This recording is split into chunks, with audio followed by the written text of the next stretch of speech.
सत श्री अकाल, आदाब, जय हिंद, जय भारत बच्चों। मैं वापस से आदिल खान, छोटा सा अदना सा टीचर। रोलिंग का अपना एक दो लेक्चर्स हम लोग देख चुके हैं। आज तीसरा लेक्चर स्टार्ट करने वाले हैं।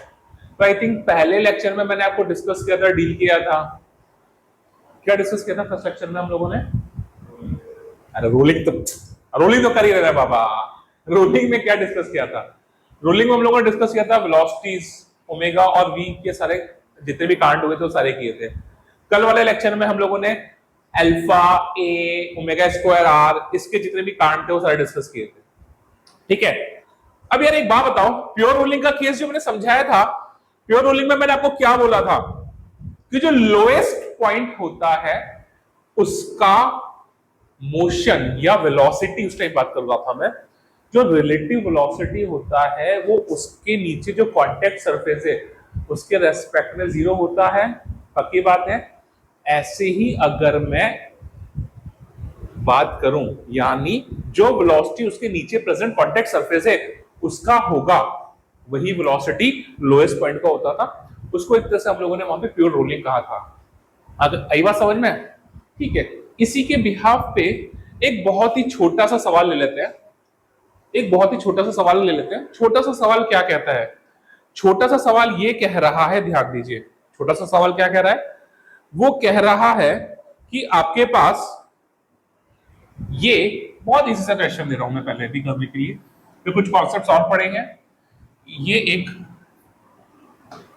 प्लैंक है, ये एक प्लैंक है। प्लैंक जो है वो ग्राउंड पर रखा हुआ है। प्लैंक जो है वो ग्राउंड पर रखा हुआ है और उसके ऊपर एक स्फीयर रखा हुआ है। उसके ऊपर जो है एक स्फीयर रखा हुआ है। आगे बात समझ में? जो प्लैंक है, इस प्लैंक का एक्सेलरेशन a1 मैं बोलता हूं आगे की तरफ है 2 मीटर पर सेकंड स्क्वायर, 2 मीटर पर सेकंड स्क्वायर। और ये जो आपका स्फीयर है, उस स्फीयर का जो रेडियस है, बेटा टक टक मत करिए प्लीज जो भी कर रहे हैं, उस स्फीयर का जो रेडियस है वो 2 मीटर है। ठीक है। इस स्फीयर का ये सेंटर ऑफ मास का जो लीनियर एक्सेलरेशन है वो a1 था, इसको मैंने a2 बोला, और वो जो है वो है 4 मीटर पर सेकंड स्क्वायर। ठीक है। साथ में ये बोला है कि इस सरफेस और इस सरफेस के बीच में, मतलब जो लोएस्ट पॉइंट जिस कांटेक्ट सरफेस पर है, इनफ फ्रिक्शन है कि जो लोएस्ट पॉइंट है, स्फीयर का जो लोएस्ट पॉइंट है, स्फीयर का जो लोएस्ट पॉइंट है उसके और ये जो प्लैंक है इसके बीच में कोई भी स्लिपिंग की कंडीशन नहीं है। कोई भी स्लिपिंग की कंडीशन नहीं है। इतना समझ में आया? तो आपको पूछा है कि इस स्फीयर का एंगुलर एक्सेलरेशन अल्फा क्या होगा? इस स्फीयर का एंगुलर एक्सेलरेशन अल्फा क्या होगा? समझ में आया सवाल? करिए। जो दो तीन कॉन्सेप्ट मैंने पिछली क्लास में डिस्कस किए थे उन्हीं के बिहाफ पे सॉल्व होगा, ट्राई कीजिए। देखिए यार एक बात बताइए, मैंने क्या बोला है? स्फीयर का जो लोएस्ट पॉइंट है वो और जो प्लैंक है इनके बीच स्लिपिंग बिल्कुल भी नहीं है। यानी जो ये वाला पॉइंट है इसका एक्सेलरेशन जो होगा वो इधर की तरफ होगा। कितना होगा?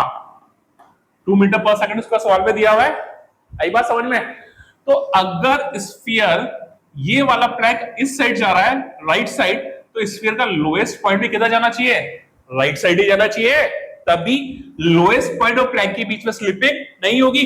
जब स्फीयर का लोएस्ट पॉइंट राइट साइड जा रहा है तो यार एक बात बताओ, स्फीयर अल्फा एंगुलर एक्सेलरेशन से एंटी क्लॉकवाइज ऐसे ही घूमेगा? अरे हाँ या ना बोलो। आगे बात समझ में?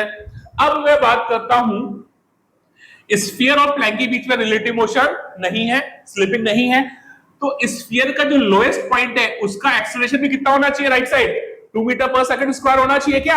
हाँ या ना बोलो। अब अगर ऐसा है तो यहां पर इस स्फीयर को मैं वापस से बना रहा हूं, इधर इसका लीनियर एक्सेलरेशन कितना है? 4 मीटर पर सेकंड स्क्वायर।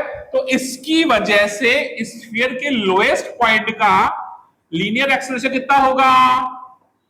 हर पॉइंट का सेम होगा।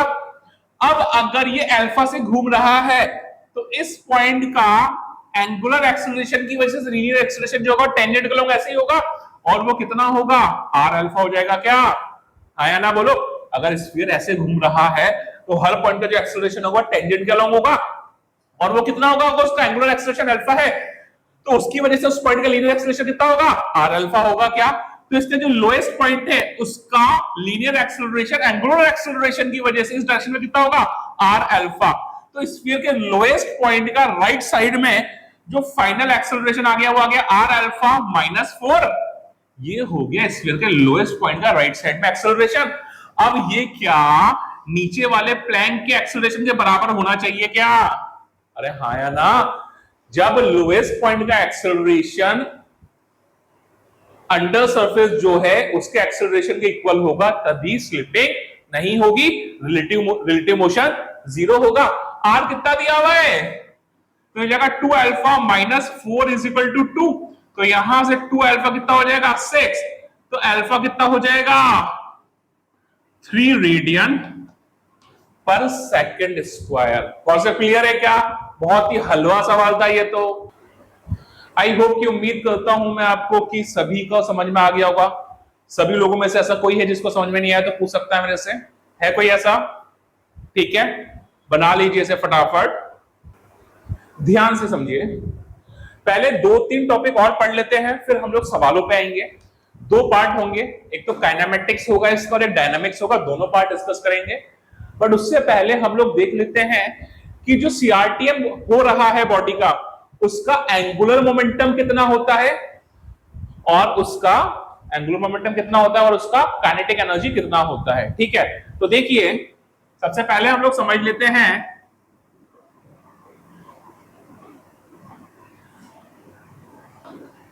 एंगुलर मोमेंटम ऑफ बॉडी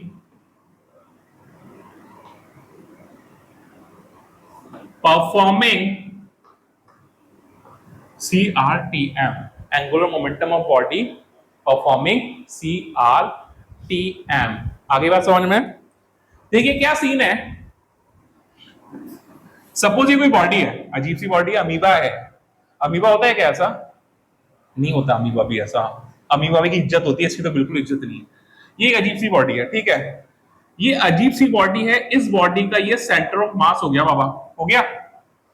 ये जो बॉडी है ये सेंटर ऑफ मास के अबाउट, मैंने बोला सपोज ओमेगा एंगुलर वेलोसिटी से घूम रही है, ये बॉडी जो है वो सेंटर ऑफ मास के अबाउट ओमेगा एंगुलर वेलोसिटी से घूम रही है, और साथ में ये v स्पीड से आगे जा रही है।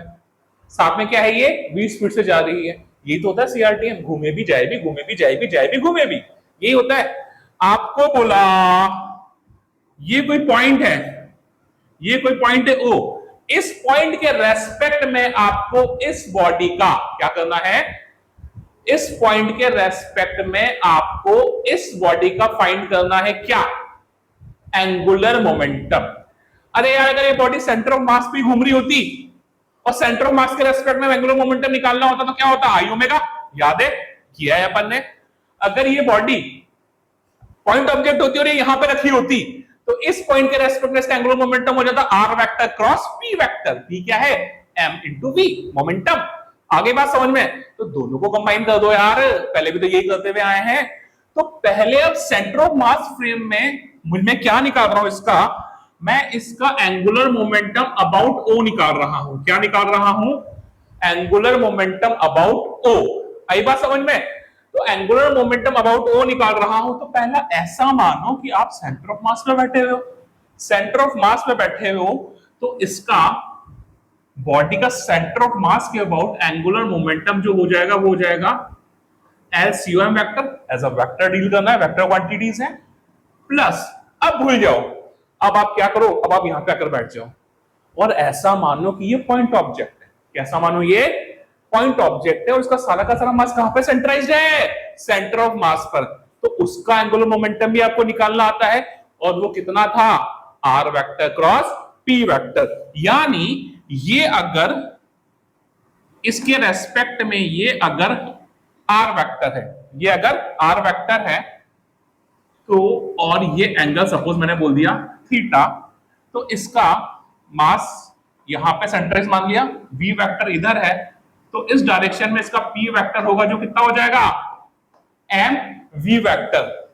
आगे बात समझ में, तो अब क्या है, ये एक पॉइंट ऑब्जेक्ट है जिसका सारा का सारा मास कहां पे रखा हुआ है, सेंटर ऑफ मास पर। इसके रेस्पेक्ट में इस पॉइंट ऑब्जेक्ट का पोजीशन वेक्टर क्या है, आर वेक्टर। पी वेक्टर का डायरेक्शन मुझे दिख रहा है, तो एंगुलर मोमेंटम कितना हो जाएगा, R vector cross P vector. ये हो जाएगा सीआरटीएम परफॉर्म करती हुई बॉडी का angular momentum about the point O. आगे बात समझ में, बनाइए इसे फटाफट। अब यार आपको यहां पे ये वेक्टर का ध्यान रखना है। कैसे रखना है दोनों समझा देता हूं। दो केसेस हैं। सपोज ये कोई डिस्क है, ठीक है, ये ग्राउंड पे कोई पॉइंट है ओ, ठीक है बेटा, ये सेंटर ऑफ मास है, इसका मास हो गया m और रेडियस कितनी हो गई r, ठीक है बेटा। ये इसका सेंटर ऑफ मास का लीनियर वेलोसिटी मैंने क्या बोल दिया v, और ओमेगा एंगुलर वेलोसिटी से ऐसे घूम रही है। एक सिनेरियो ये है, तो ओ पॉइंट के अबाउट इसका एंगुलर मोमेंटम फाइंड करना है। दूसरा सिनेरियो क्या है, दूसरा सिनेरियो है ये r है, अगेन ये r है, ये पॉइंट हो गया o, है ना। इसका वापस वेलोसिटी तो इधर है, बट डिस्क इस बार ऐसा उल्टा घूम रही है। दोनों केसेस को देखते हैं। तो देखो एल ओ वेक्टर कितना होगा, L C M plus R cross P, R cross P. तो देखो यहां पे एल अबाउट ओ, देखो अगर मैं सेंटर ऑफ मास के रेस्पेक्ट में बात करूंगा तो मोमेंट ऑफ इनर्शिया कितना होगा, आई ओमेगा। तो जो ओमेगा का डायरेक्शन होगा वही, sorry moment of inertia sorry angular momentum, जो ओमेगा का डायरेक्शन होगा वही एंगुलर मोमेंटम का डायरेक्शन होगा। ओमेगा कैसे जा रहा है, ऐसे, तो एंगुलर मोमेंटम किधर गया, अंदर गया। क्या समझ में आया, कौन से फ्रेम की बात कर रहा हूं, सेंटर ऑफ मास फ्रेम की। तो आई ओमेगा ये किधर जा रहा है, क्रॉस प्लस, ठीक है, प्लस माइनस दोनों आ सकता है। सोचेंगे सारा का सारा मास कहां पे मान लो, सेंट्राइज यहां पे मान लो, तो यहां पर ये तो हो जाएगा ओ के रेस्पेक्ट में आर वेक्टर, और इस डायरेक्शन में हो जाएगा हमारा पी वेक्टर। तो R vector cross P vector भी किधर गया, अरे इनवर्ट गया ना, आर वेक्टर भी इधर गया, आर वेक्टर ऐसे, समझ में आया। पॉइंट ऑब्जेक्ट का एंगुलर मोमेंटम निकालने का तरीका क्या होता था, R vector cross P vector, हाथ पे रखो उंगलियां उसे पी की तरफ मोड़ो, थंब शो करता था डायरेक्शन। अरे तो आर वेक्टर ऐसे, पी वेक्टर अंदर, सॉरी आर वेक्टर ऐसे, पी वेक्टर उधर, तो थंब किधर गया, अंदर, तो आर क्रॉस पी किधर गया, अंदर। तो भैया ये वाला टर्म भी किधर गया, इनवर्ट्स। तो दोनों ही इनवर्ट्स हैं, तो कितना हो जाएगा, R vector cross P vector, और ये कितना हो जाएगा, रेडियस कितनी है आर, ये भी कितना हो जाएगा, क्रॉस हो जाएगा। ठीक है, आगे बात समझ में, दोनों ही सेम डायरेक्शन में है।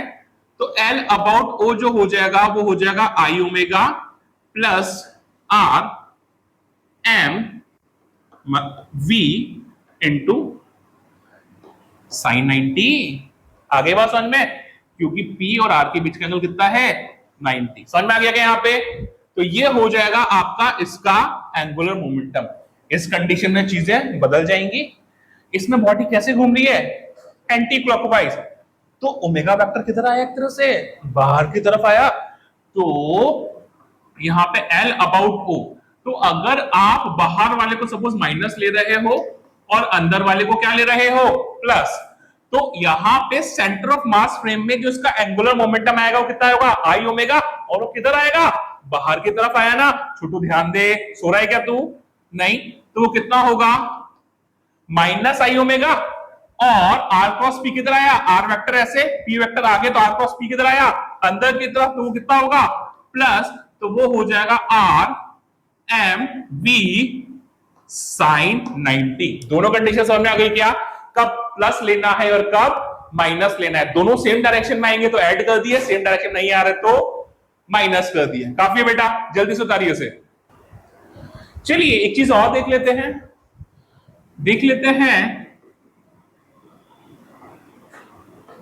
काइनेटिक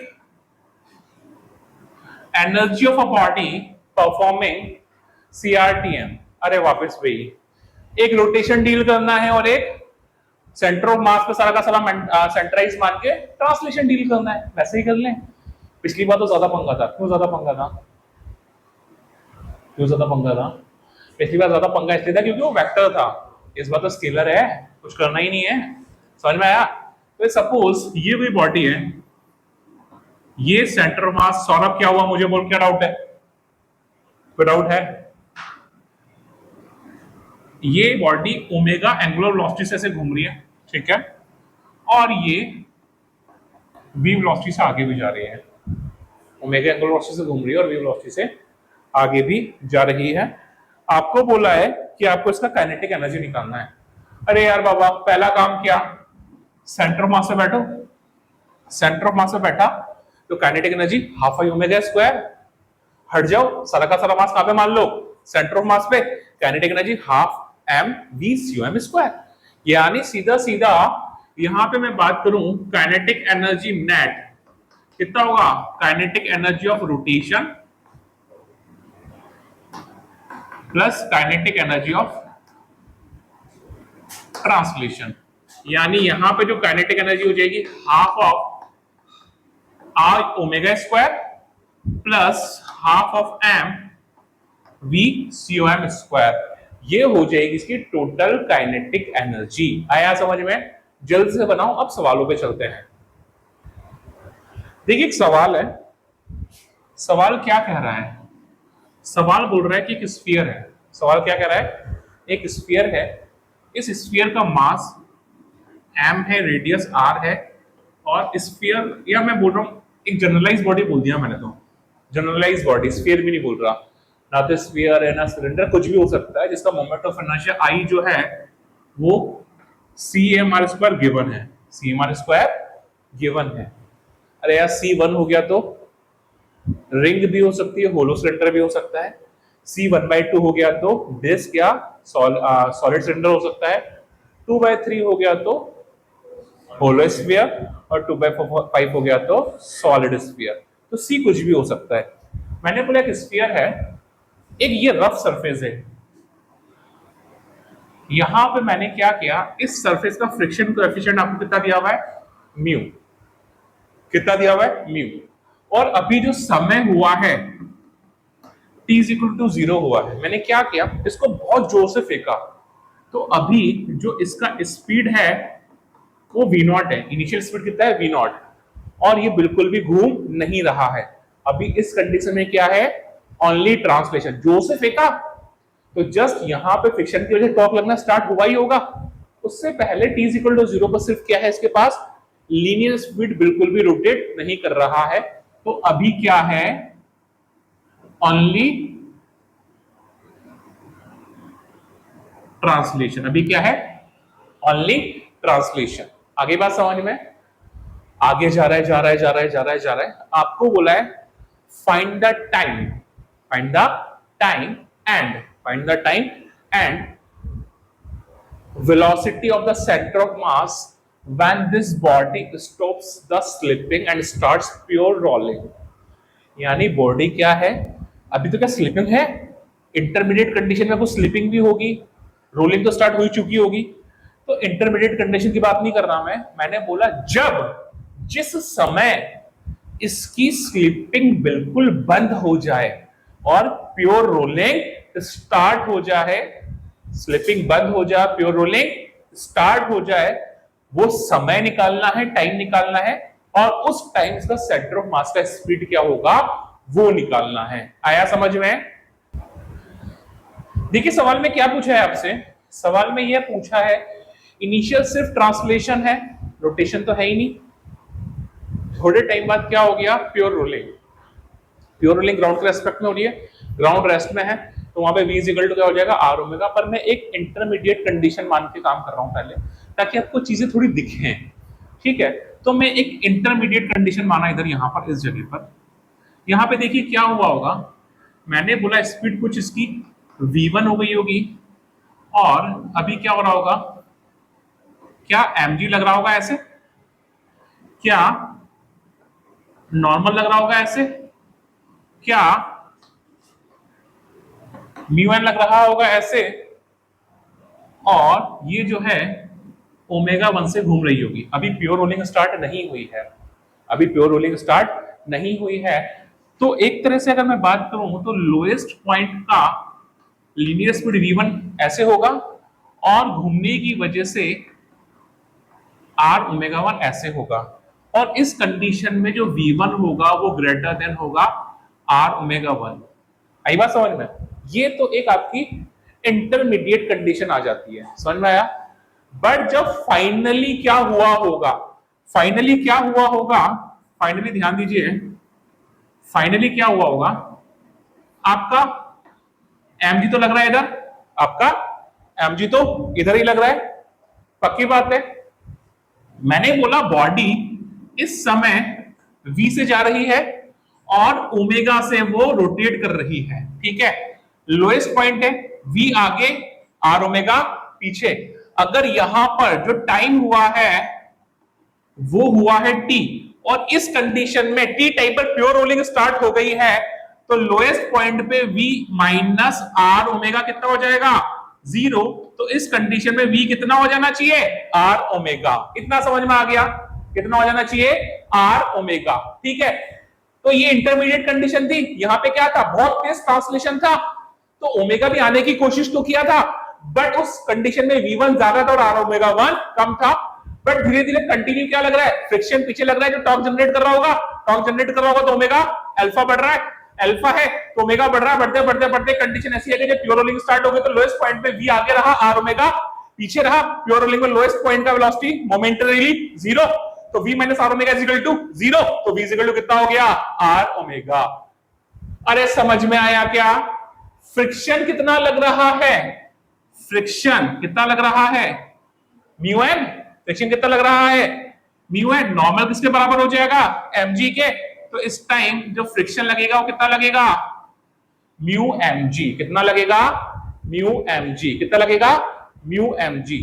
तो यार एक बात बताओ, लीनियर स्पीड बढ़ेगी या कम हो रही होगी? अरे फ्रिक्शन लग रहा है पीछे, तो रिटार्डेशन दे रहा होगा, रिटार्डेशन दे रहा होगा, तो क्या कर रहा होगा वो, लीनियर स्पीड को तो कम कर रहा होगा, और एंगुलर स्पीड के लिए ये एंगुलर एक्सेलरेशन लग रहा है, तो ये एंगुलर स्पीड को बढ़ा रहा होगा। आई बात समझ में? F इज इक्वल टू कितना हो जाएगा, अगर मैं लीनियर एक्सेलरेशन का बात करूं, लीनियर एक्सेलरेशन, तो m is equal to mu mg, तो जो a हो जाएगा कितना हो जाएगा, म्यू g। एक्सेलरेशन नहीं बाबा, ये रिटार्डेशन है, एक्सेलरेशन नहीं बाबा, ये रिटार्डेशन है। और अगर मैं टॉर्क का बात करूं, और अगर मैं टॉर्क का बात करूं, तो देखो म्यू एन लग रहा है इधर, ये हो गया axis of rotation, axis of rotation से म्यू mg की लाइन ऑफ एक्शन में परपेंडिकुलर डिस्टेंस कितनी हो गई, r, तो इसका टॉर्क कितना हो जाएगा, mu mg into r, yes or no? Force into perpendicular distance on the line of action of force from the axis of rotation is equal to कितना होगा, I अल्फा। इस पॉइंट के about body घूम रही है, I कितना बोला इसने उसके about, C M R square into alpha, M R cancel हो गया, तो अल्फा जो हो जाएगा यहां से कितना हो जाएगा बेटा, mu G upon C are. तो मेरे पास लीनियर एक्सेलरेशन भी आ चुका है और एंगुलर एक्सेलरेशन भी आ चुका है। आगे क्या बात समझ में? अब यार कुछ नहीं करना मेरे को, मैंने कुछ नहीं करना, मेरे को लीनियर की इक्वेशन बना देनी है और मेरे को एंगुलर या रोटेशन की इक्वेशन बना देनी है। तो अब अगर मैं लीनियर की इक्वेशन बनाऊं, सुनना बच्चों ध्यान देना, अगर मैं लीनियर की इक्वेशन बनाता हूं तो v इज इक्वल टू कितना होगा, u plus A T, v vector is equal to u vector plus a vector into t। जब यहां पर आ चुका है, जब प्योर रोलिंग की कंडीशन में टाइम तो कितना हो चुका है, t, सेंटर मास का फाइनल वेलोसिटी कितना हो चुका है, v, इनिशियल वेलोसिटी कितना था, v नॉट, तो ये हो जाएगा v is equal to v nought, acceleration negative होगा क्योंकि रिटार्डेशन है, कितना है, minus of mu G into T. Equation 1 बोल दिया मैंने से। आगे क्या बात समझ में, v is equal to V nought minus mu G T, ये हो गई कंडीशन 1। अब अगर मैं रोटेशन वाली इक्वेशन बना दूं तो देखिए omega final is equal to omega initial plus alpha T, अरे काइनेमेटिक्स चल रहा है पूरा। प्योर रोलिंग जब स्टार्ट होगी तो एंगुलर वेलोसिटी कितना हो चुका है, ओमेगा। अरे इनिशियल तो बेचारा घूम ही नहीं रहा था, तो एंगुलर वेलोसिटी कितना था उसका initial, 0 plus alpha into T, यानी ओमेगा जो हो जाएगा बच्चों, अल्फा का वैल्यू मैं निकाल चुका हूं, वो हो जाएगा mu ji upon C R into T. This is the condition 2। अरे आया क्या समझ में, अरे काम खत्म हो गया यार। ये वाला जो ओमेगा है वो कौन सा है, जब रोलिंग स्टार्ट हो चुकी है वाला एंगुलर वेलोसिटी, और उस कंडीशन में v equal to R omega है।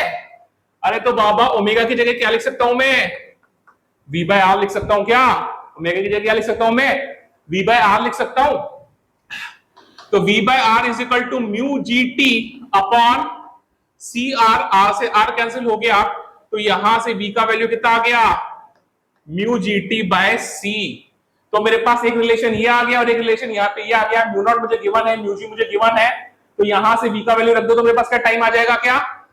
तो यहां से मैंने क्या किया, यहां से v का वैल्यू मैंने यहां रख दिया, तो ये हो जाएगा mu G T is equal to V nought, अरे mu G T upon C, sorry है ना, mu G T upon C is equal to V nought minus, सही लिखा गया बेटा, गलत तो नहीं लिखा मैंने, चेक कर लो एक बार। तो यहां से जो वी नॉट आ जाएगा वो आ जाएगा म्यू जी टी, इधर आ गया, और ये हो जाएगा 1 प्लस 1 बाय सी। तो यहां से जो मेरा वी नॉट आ जाएगा वो आ जाएगा 1 प्लस सी, ये हो जाएगा म्यू जी टी अपॉन सी, ये आ जाएगा मेरा समय। क्या आ जाएगा ये मेरा समय, जल्दी से देखिए एक बार, स्पीड में निकाल लेते हैं। तो यहां से ये वी नॉट का वैल्यू आ गया, समय निकाल लेते हैं यहां से। समय अगर मैं निकाल लेता हूं यहां से, तो जो टाइम आ जाएगा वो कितना आ जाएगा, वो आ जाएगा वी नॉट सी, कितना आ जाएगा, V naught C upon 1 plus C into mu g, ये आ गया मेरा समय। कितना आ गया, V naught C upon 1 plus C into mu g. Time आ गया मेरे पास, अरे बाबा टाइम मेरे पास आ चुका है, तो इस टाइम का वैल्यू उठा के मैं यहां डाल दूं क्या, तो मेरे पास स्पीड भी आ जाएगा, स्पीड आ जाएगा। तो यहां से देख लीजिए v is equal to mu ji upon C, है ना, और टाइम का वैल्यू लिख दिया मैंने v nought C upon 1 plus C into mu G. Mu G cancel हो गया, तो जो स्पीड आ जाएगा वो आ जाएगा v नॉट सी अपॉन, अरे सी भी तो कट गया, v नॉट अपॉन 1 प्लस सी से सी कैंसिल आउट हो गया, तो ये हो गया v नॉट अपॉन 1 प्लस सी। तो ये आ जाएगा आपका उस कंडीशन में स्पीड निकल गई फाइनली। एक बहुत ही ज्यादा शॉर्ट स्वीट मेथड समझाऊंगा, जल्दी से इसे उतारिए, स्पीड अपन डायरेक्ट भी निकाल सकते हैं। चलिए, ये तो एक पूरा अंदर घुस के पूरा अच्छे से देखने वाला तरीका था।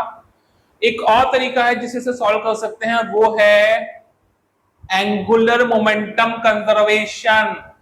क्या इस टॉपिक में या इस सवाल में एंगुलर मोमेंटम कंजर्व कर सकता हूं क्या, कर सकता हूं क्या है, हाँ यार ये फ्रिक्शन है, छोटू फ्रिक्शन है, अरे एक्सटर्नल फोर्स आ गया, नहीं कर सकता क्या, जब मैं बोल रहा हूं तो कर तो सकता हूँ, है ना। क्या कहता है, एंगुलर मोमेंटम कंजर्व कितने लोग बोलते हैं रे बाबा, हाँ मैं बोल रहा हूं तो कर ही सकता हूँ। अबे जेन्युइनली बताओ कितने बोलते हो। अरे देखो लॉजिकली कायदे से अगर मैं बात करूं तो एक्सटर्नल फोर्स आ रहा है, एक्सटर्नल फोर्स आ रहा है तो एंगुलर मोमेंटम, एक्सटर्नल फोर्स आ रहा है तो एक्सटर्नल टॉर्क जनरेट कर रहा होगा, एक्सटर्नल टॉर्क जनरेट कर रहा होगा तो वो एंगुलर मोमेंटम कंजर्व होने देगा कि अरे एक्सटर्नल फोर्स आ रहा है, इसका मतलब ये नहीं कि एक्सटर्नल टॉर्क भी आए।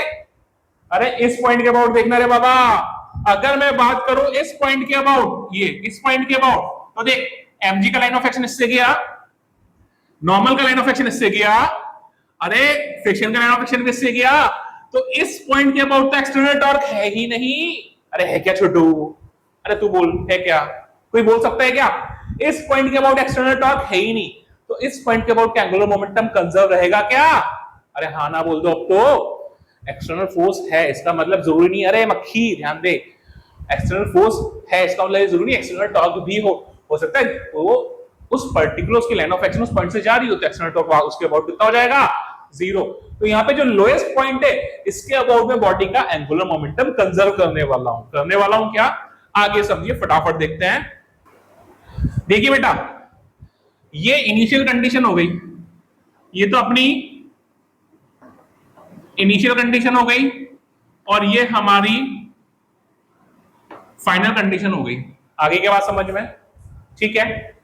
इस पॉइंट को मैं बोल देता हूं ओ, तो ओ पॉइंट के अबाउट में एंगुलर मोमेंटम कंजर्व कर रहा हूं, क्योंकि ओ पॉइंट के अबाउट फ्रिक्शन का टॉर्क भी जीरो है, एमजी और नॉर्मल का तो जीरो है ही है, ठीक है। तो देखिए, हाँ, ओ पॉइंट के about initial angular sorry linear speed कितनी है, ओमेगा नॉट, और एंगुलर वेलोसिटी तो कितनी है, जीरो। फाइनली एंगुलर वेलोसिटी कितनी है, ओमेगा, और लीनियर वेलोसिटी कितनी है, v। किसके अबाउट कर रहा हूं मैं, o के अबाउट, ठीक है। समझ में आ गया क्या। और प्योर रोलिंग है तो यहां पे v इक्वल टू कितना हो गया, r ओमेगा। यानी मैं क्या कर रहा हूं, angular momentum conservation about O कर रहा हूं मैं, ठीक है। यानी L about O initial is equal to L about O final. अभी बताया था, क्या बताया था, किसी एक्सटर्नल पॉइंट के अबाउट एंगुलर मोमेंटम कैसे निकाला था, सारा का सारा मास इधर मान लो, आई ओमेगा, प्लस माइनस क्या करो, सारा का सारा वहां पे मास सेंटराइज मान लो, सारा का सारा मास सेंटराइज मान लो, इसके अबाउट एमवीआर या एम आर क्रॉस पी। तो इस पहले तो इसके अबाउट आई ओमेगा, फिर इसके अबाउट आर क्रॉस पी। तो देखो स्टार्टिंग में ये तो घूम ही नहीं रहा, तो इसका आई ओमेगा तो कितना हो जाएगा, जीरो। और इस पॉइंट के अबाउट आर वेक्टर ऐसे, पी वेक्टर इधर, तो आर क्रॉस पी किधर गया, अंदर, तो वो कितना हो जाएगा, एंगल कितना है, 90, यानी वो हो जाएगा आर, पी कितना हो जाएगा, एम वी नॉट, और साइन 90 कितना हो जाएगा, 1। समझ में आ गया क्या, समझ में आ गया क्या।